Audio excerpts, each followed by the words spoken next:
Bismillahirrahmanirrahim. Assalamualaikum warahmatullahi wabarakatuh.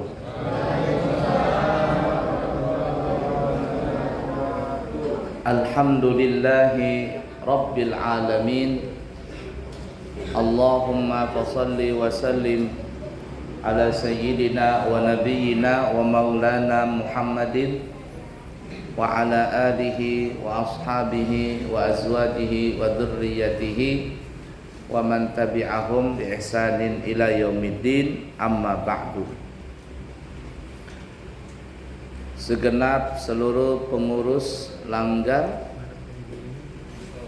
Musalla Al-Huda yang kami hormati dan kami muliakan, para tokoh alim ulama, tokoh masyarakat, para sesepuh-sesepuh warga yang kami tidak bisa menyebutkan nama beliau masing-masing, namun insya Allah ini tidak akan mengurangi rasa hormat kami kepada beliau-beliau semuanya. Bapak Ibu hadirin hadirat dan anak-anak yang kami hormati dan kami cintai. Sebagaimana kita maklumi bahwa Allah Subhanahu wa taala itu memiliki 99 nama-nama yang indah yang kita kenal namanya Asmaul Husna. Begitu banyaknya Asmaul Husna, maka ada nama-nama atau sifat Allah yang boleh kita mengikutinya, dan ada juga asma Allah yang tidak boleh kita ikuti. Adapun nama Allah yang tidak boleh kita ikuti seperti umpama Al-Kabir, Allah Maha Sombong. Kita sebagai hambanya yang lemah tidak boleh sombong. Allahul Azim, Allah yang Maha Agung, kita ini tidak pantas diagung-agungkan. Karena kalau seandainya seseorang tahu tentang aib kita, maka orang tidak akan bakalan mengagungkan kita. Orang menghormati kita, orang mengagungkan kita karena Allah Subhanahu wa taala menutupi aib kita. Kalau seandainya dibongkar, nggak ada orang yang hormat kepada kita. Jadi yang pantas diagungkan hanyalah Allah dan lain sebagainya. Tapi ada juga nama Allah yang dianjurkan bagi kita untuk menurutinya, seperti Al-Latif, Allah yang lemah lembut, Allahu Ghafur, Allah yang Maha Pengampun, Allahu Karim, Allah yang Maha Mulia. Itu kita boleh mengikutinya. Dan juga yang paling masyhur yang sering kita baca setiap hari adalah asma Allah yang bernama Ar-Rahman Ar-Rahim. Ar-Rahman itu bahasa kitanya Maha Pemurah, Maha Pengasih, Maha Pemberi, tidak pernah memilih kasih, tidak pernah memilah-milah. Yang maksiat Allah beri, bahkan juga orang yang ahli ibadah tidak pernah luput Allah beri. Itu sifat Allah Ar-Rahman, sifat umum, kepada siapapun juga Allah kasih. Makanya disebut Ar-Rahman, Maha Pengasih, Maha Pemurah, dan lain sebagainya. Nah, adapun Ar-Rahim artinya adalah Maha Penyayang. Dengan kata lain, kalimat Ar-Rahim, penyayang ini, itu lebih tinggi daripada Ar-Rahman. Maksudnya, kalau orang itu disayang, sudah pasti dikasih. Tapi kalau dikasih belum tentu disayang. Ada seorang suami sayang banget dengan istrinya. Saking sayangnya dengan istrinya, apapun keinginan istrinya mesti dikasih. Kenapa? Karena dia sayang sama istrinya. Tapi ada juga cuman dikasih, tidak disayang. Suaminya karena istiqomah, tahu istiqomah? Ikatan suami takut istri kalau di rumah. SSTI, suami-suami takut istri. Jadi ketika istrinya minta sesuatu, suaminya mau nggak mau dia kasih. Bukan karena sayang, karena takut istri. Ada juga seperti itu di sana, di sini nggak ada. Ya, nggak ada. Mudah-mudahan nggak ada. Insyaallah. Kita sayang sama anak.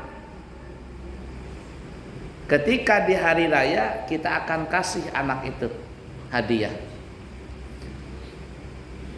Tapi yang disayang itu lebih sempurna daripada cuman yang dikasih. Kita punya anak dua, yang satunya pinter, ganteng, putih, rajin, pokoknya sempurna lah. Yang satunya nakal, hitam, kata anak Balikpapan, bau, hidup lagi katanya. Ya kan ada anak Balikpapan begitu tuh istilahnya. Tapi ketika malam lebaran, kita sebagai orang tua kita kasih baju lebaran, kita kasih THR. Tapi terus terang di dalam hati kita biasanya kita lebih respect sama yang baik. Kita lebih sayang sama yang baik. Nah itulah tadi kalimatnya, kalau disayang sudah pasti dikasih, tapi kalau dikasih belum tentu disayang. Sifat Ar-Rahman itu umum kepada siapapun juga, tapi sifat Ar-Rahim itu khusus kepada orang beriman. Sifat Ar-Rahman hanyalah untuk di dunia saja, tapi sifat Ar-Rahim itu dari dunia sampai ke negeri akhirat. Itu salah satu Asmaul Husna Ar-Rahman Ar-Rahim. Nah seperti yang kita katakan tadi, kita sebagai makhluk hamba Allah, ada nama-nama Allah yang kita turutin, ada nama-nama Allah yang tidak boleh kita turutin. Nah kesempatan ini adalah kita bahas sifat Allah, nama Allah yang kita dianjurkan untuk menurutinya. Salah satunya yang kita bahas adalah Ar-Rahman Ar-Rahim, Maha Pengasih, Maha Penyayang.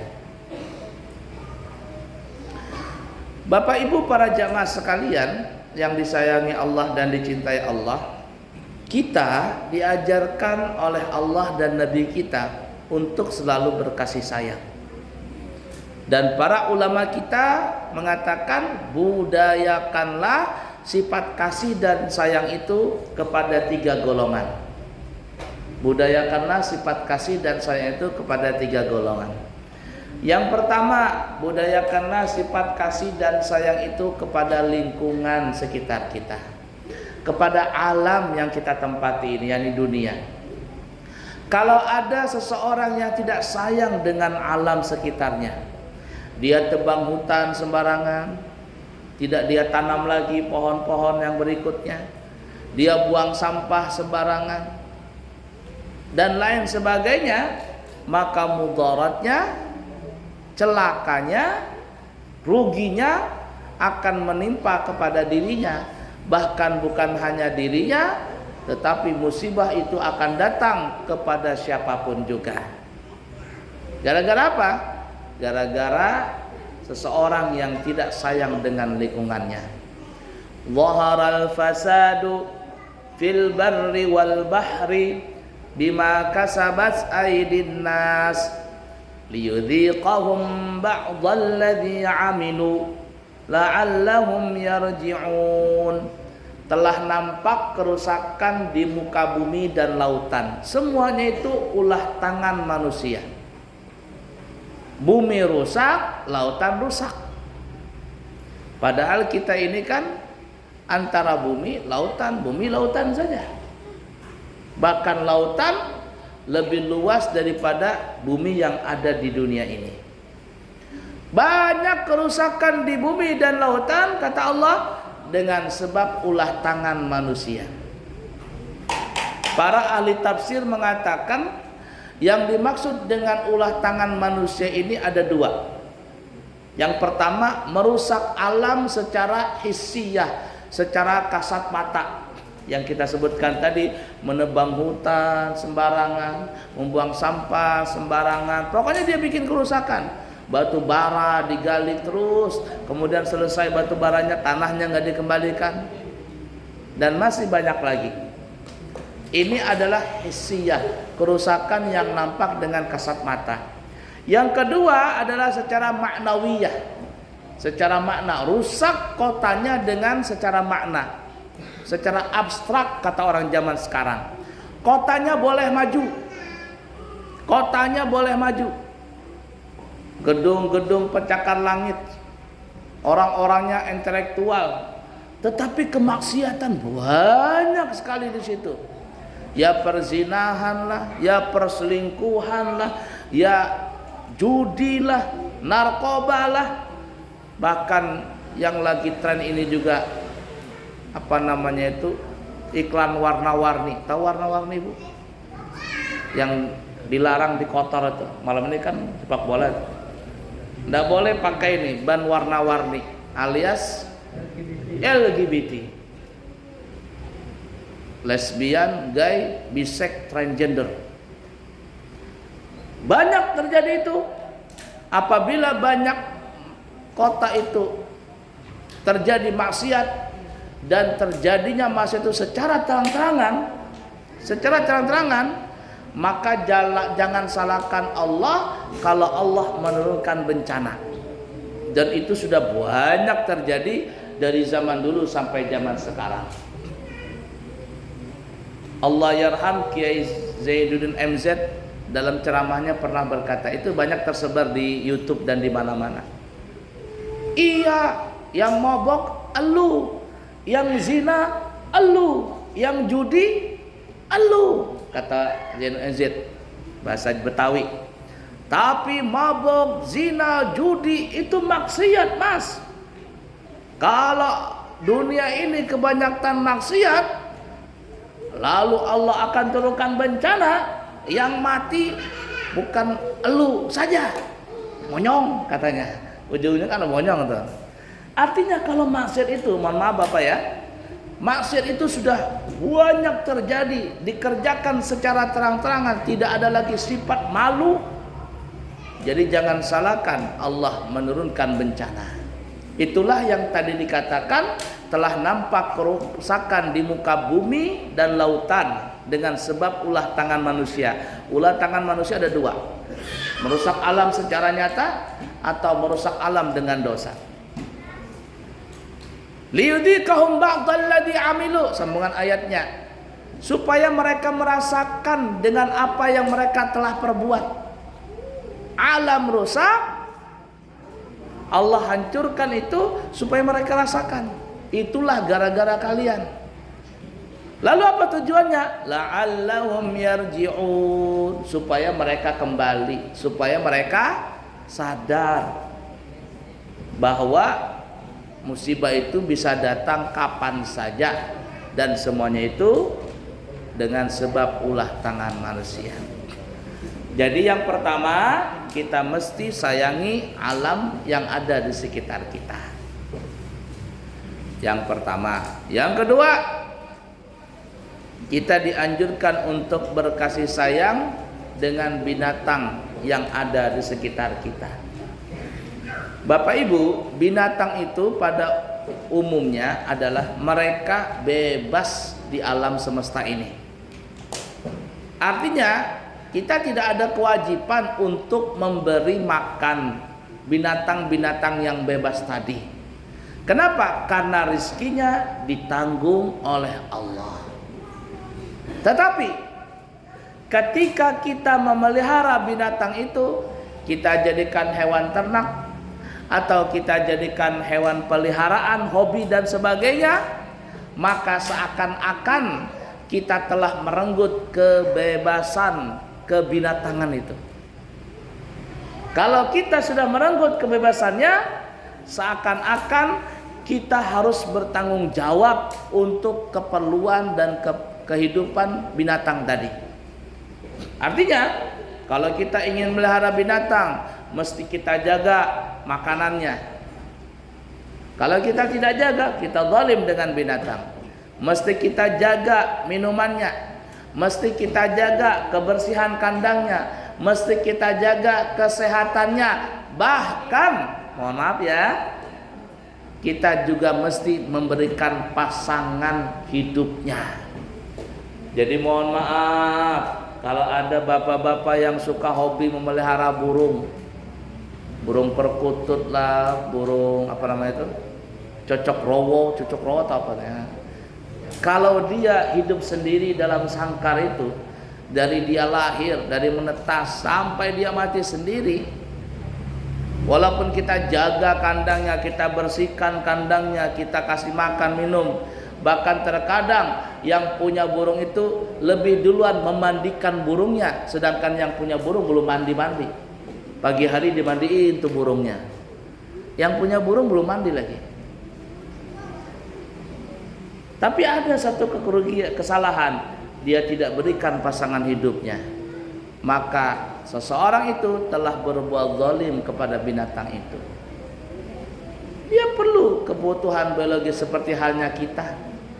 Ingat lagu zaman dulu, aku ini ibarat burung, walaupun tinggal di sangkar emas, tapi tidak bebas. Buat apa? Lagu zaman dulu, siapa lagunya? Betare Sonata atau siapa zaman dulu itu. Nah, jadi kita harus memperhatikan itu. Dan kita tidak boleh membunuh binatang, kecuali ada beberapa tujuan. Satu, kita boleh membunuh binatang kalau seandainya binatang itu yang halal dimakan, seperti kambing, sapi, bebek, onta. Itu pun kalau kita mau bunuh mesti disembelih. Sembelih secara Islami. Yang kedua, kita boleh membunuh binatang itu apabila binatang itu bisa membahayakan kita. Seperti ada ular, ada kalajengking, maka kita boleh membunuhnya. Karena kalau tidak dibunuh, dia akan yang mengganggu kita. Dia akan yang membahayakan kita. Yang ketiga, kita boleh membunuh binatang kalau binatang itu membawa mudarat, membawa penyakit seperti nyamuk, lalat, dan lain sebagainya. Tapi kata ulama, kalaupun kita juga membunuhnya, maka diwajibkan kita membunuh dengan cara segera, secepat mungkin. Tidak boleh umpama ada lalat terbang, lalu kita tapak, jatuh dia. Ternyata masih hidup. Kita copotin sayapnya satu-satu. Kita copotin kakinya satu-satu. Kita pelintir kepalanya lalu kita injak. Apa hukumnya? Haram. Kenapa? Karena tidak membunuh secara cepat. Dan juga diajarkan dalam agama kita, la taqtulu binnar, kata Nabi. Jangan membunuh hidup-hidup pakai api. Jadi kalau ada semut, tidak boleh kita bakar koran, lalu kita bakar semut tadi pakai koran yang terbakar itu. Haram hukumnya. Kalau binatangnya masih hidup, tapi kalau sudah mati nggak apa-apa. Dapat tikusnya masih hidup, siram bensin, siram minyak tanah, bakar, haram hukumnya. Kenapa? Kalau masih hidup, tapi kalau sudah mati, boleh, nggak apa-apa. Nah, itu adab itu dengan binatang kita. Tapi kalau ada orang yang berbuat zalim dengan binatang, ini bisa memudaratkan dirinya sendiri. Kalau bahasa kita ini bisa kualat lah. Bukan hanya di dunia, tapi bisa sampai ke negeri akhirat. Ingat, ada perempuan zaman dulu di Bani Israel. Perempuannya sebenarnya perempuan yang baik-baik saja. Tapi dia punya kucing. Kucingnya dia tidak kasih makan, sampai akhirnya kucing itu mati dalam keadaan sengsara. Gara-gara itu si perempuan ini dimasukkan oleh Allah ke dalam neraka. Bukan masalah kucingnya. Kucing memang tidak boleh dimakan. Kucing boleh kita pelihara. Tapi masalahnya sekali lagi bukan karena kucing, tapi karena perempuan itu tidak punya sifat kasih sayang. Tapi timbullah mitos di antara kita. Kalau ada orang naik mobil, naik motor, lalu laju jalannya, tiba-tiba ada kucing lewat, ditubruk kucing tadi, plak, mati kucing tadi. Yang nubruk ini turun dari mobil, dia buka bajunya, dia kuburin kucing tadi pakai baju sebagai kain kafannya, dikuburin betul-betul itu kucing. Kenapa? Takut kualat katanya. Tapi yang anehnya ketika orang ini nubruk orang, nubruk manusia, lari dia. Seakan-akan nyawa kucing lebih berharga dari nyawa manusia. Padahal kalau seandainya mitosnya nyawa kucing itu lebih berbahaya, bisa bikin kualat, apalagi manusia. Nah, tapi itu adalah mitos saja. Baik, sebaliknya para jamaah, di zaman dulu ada seorang pelacur. Ketika dia jalan, dia ngelihat ada seekor anjing sedang kehausan, lidahnya keluar dari mulutnya tanpa ada liur karena sudah haus. Si pelacur tadi pun akhirnya melepas dia punya selop, dia punya sepatu, dia ambil air dalam sumur, dia berikan air itu kepada si anjing tadi. Gara-gara dia nolong anjing, maka Allah berikan hidayah kepada si perempuan ini, dia bertobat dan akhirnya dimasukkan oleh Allah ke dalam surga. Bukan lantaran anjingnya. Anjing adalah najis mughalladhah. Kita orang Islam tidak boleh melihara anjing, kecuali kalau seandainya untuk jaga kebun, untuk jaga binatang ternak. Tapi kalau cuma hobi saja, tidak boleh orang Islam melihara anjing. Disebutkan dalam hadis, siapa yang melihara anjing dalam rumahnya tanpa ada hajat, maka pemilik anjing tersebut, yakni pemilik rumah itu, akan berkurang pahalanya sebanyak 2 qirat. Apa itu qirat? Qirat itu adalah sebesar gunung Uhud. Gunung Uhud adalah gunung yang paling besar di kota Madinah. Panjangnya 7 kilo kurang lebih. Besar sekali. Setiap hari pahala orang itu berkurang 2 qirat. Tapi sekali lagi, bukan masalah anjingnya, tapi perempuan ini diampuni oleh Allah dosanya dan dimasukkan ke dalam surga karena di dalam hatinya ada sifat kasih sayang. Mudah dipaham kira-kira? Kemudian yang ketiga, yang terakhir, kita dianjurkan untuk berkasih sayang sesama kita manusia. Berkasih sayang sesama manusia secara umum, tidak usah pandang agamanya, tidak usah pandang sukunya, tidak usah pandang jenisnya, tidak usah pandang negaranya. Kalau dia manusia dan mereka memerlukan bantuan, kita mampu membantunya, maka kita mesti membantunya. Tidak boleh kita ganggu kehormatannya, hartanya, dan apapun juga. Tetangga kita mungkin ada orang yang bukan Islam. Saya berapa banyak bertetangga dengan yang bukan Islam. Bahkan di pesantren saya di Amburawang, itu banyak sekali yang bukan beragama Islam. Kita saling menghormati. Tapi masalah agama, lakum dinukum waliyadin. Tetangga kita entar lagi mau Natalan, silakan. Kita tidak boleh ganggu, apalagi sampai ngebom. Tidak boleh, haram hukumnya. Itu sesama manusia yang beda agama, maka kita lebih hormat dan mengasihi sayangi lagi kepada saudara sesama Islam, sesama iman. Itu lebih wajib lagi.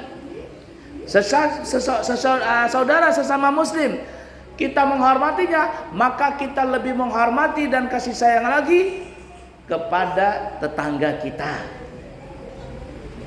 Kalau sesama muslim kita hormati, maka kita lebih hormat dan sayang kepada tetangga kita. Karena tetangga kita inilah orang yang pertama kali menolong kita kalau kita ada masalah. Tetangga kita hormati, kita sayangi, maka lebih yang utama lagi adalah keluarga kita, terutama keluarga yang dekat dengan kita. Keluarga kita lebih sayangi lagi, maka yang lebih kita sayangi lagi adalah mama, bapak, istri, suami, dan anak. 5 orang ini lebih diutamakan. Ibu dan bapak, suami, istri, dan anak. Kenapa 5 orang ini? Karena 5 orang ini kalau meninggal salah satunya pasti mendapatkan warisan daripada salah satu yang meninggal tadi. Kalau ada seorang suami tidak sayang dengan istrinya, maka dia telah menzalimi kepada istrinya yang lebih besar dosanya ketimbang dia menzalimi kepada binatang. Kalau ada seorang anak jahat kepada orang tuanya, maka dosanya lebih besar daripada dia menzalimi lingkungan atau orang lain. Dan begitulah seterusnya. Coba perhatikan tadi. Kalau seorang pelacur masuk surga gara-gara nolong seekor anjing, bagaimana kalau di antara kita menolong saudara kita yang dalam kesusahan dan kita mampu untuk menolongnya? Surga apa yang lebih pantas yang Allah berikan kepada kita? Tentunya lebih indah, lebih besar, lebih mewah, lebih megah daripada seorang pelacur yang tadi nolong anjing. Sebaliknya, kalau seorang perempuan tadi masuk neraka gara-gara menyiksa kucing, lalu bagaimana kalau di antara kita ada yang mengganggu, menzalimi saudara kita sendiri? Apalagi menyakiti keluarganya, apalagi menyakiti ibu bapaknya. Kira-kira neraka apa yang pantas yang diberikan kepada orang itu? Tentulah nerakanya lebih ngeri, lebih dahsyat, lebih serem daripada seorang perempuan yang menyiksa kucing tadi. Intinya, kita sebagai orang beriman mestilah kita wajib untuk selalu berkasih sayang.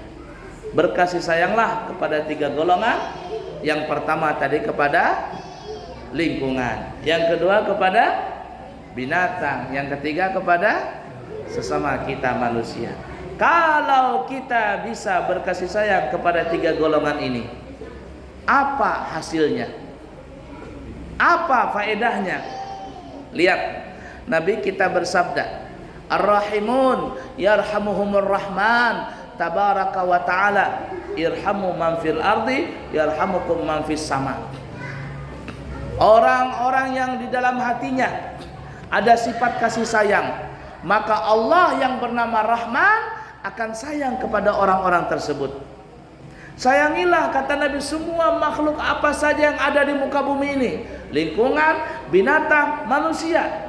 Sayangi, kata Nabi. Apa natijahnya? Apa hasilnya? Yarhamukum man fis sama, maka niscaya Allah akan memerintahkan kepada makhluk langit untuk sayang kepada kita kalian semua. Siapa makhluk Allah yang di langit? Makhluk di langit ada bintang, ada bulan, ada matahari, ada hujan, ada para malaikat-malaikat Allah. Dan terus terang kita perlu hujan. Coba bayangkan kalau di Balikpapan 3 bulan kagak hujan gimana? Yang hujan saja 2 hari mati ledeng. Kalang kabut tuh orang ribut, belum nyala nih ledeng ini. Mati atau hidup sini ledengnya? Apalagi 3 bulan. Artinya bagaimanapun kita perlu makhluk Allah yang ada di langit. Nah, janji Nabi, kalau kita sayang dengan yang di bumi, maka Allah perintahkan makhluk yang di langit untuk sayang kepada kita. Oleh karena itu para jamaah, ini adalah pertemuan pertama kali, dan inilah pertemuan yang baik, karena dengan pertemuan ini kita bisa saling bersilaturahim, menjaga kerukunan di antara kita semuanya. Mudah-mudahan dengan pertemuan ini Allah Subhanahu wa taala mengampuni segala dosa dan kesalahan kita, menerima segala amal ibadah kita, dan insya Allah kita masuk surga bersama kekasih kita Nabi Muhammad SAW tanpa hisab, dan bertetangga dengan beliau di surga Allah Firdaus yang maha tinggi. Amin, amin, Allahumma amin ya rabbal alamin. Kiranya inilah yang kami bisa sampaikan, yang baik dari Allah, yang buruk dari pribadi. Tapi sebelum kami tutup, sedikit ada informasi. Yang pertama, kami pribadi mempunyai pondok pesantren di daerah Amburawang Darat. Amburawang Darat itu adalah masuk Kutai Kartanegara, di pinggir jalan besar antara Balikpapan dengan Amburawang. Dia kurang lebih 6 kilo setelah Gunung Tembak, pinggir jalan sebelah kiri. Pesantren kami 5 hektar dan pesantren kami lengkap izinnya dari SD, SMP, SMA ada.